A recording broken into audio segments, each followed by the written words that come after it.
Et on se retrouve donc pour cette revue de presse de l'économie.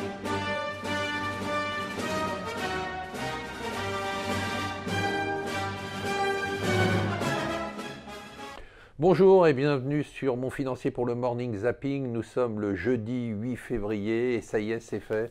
L'Allemagne a un gouvernement, le deal a été signé il y a quelques heures. Merkel s'est mis d'accord avec le SPD, elle se fait démolir dans la presse internationale et dans la presse allemande. On dit qu'il y a eu tellement de concessions que c'est un gouvernement SPD dirigé par une conservatrice.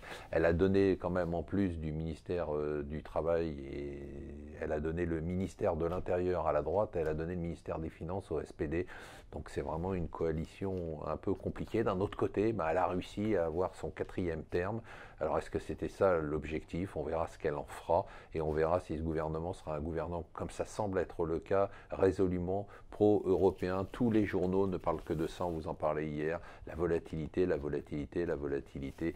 Tous ces placements sur la base de la baisse de la volatilité qui ont fait exploser la volatilité sur les marchés, qui ont provoqué les mouvements, tout ça s'est stabilisé avec une forte remontée.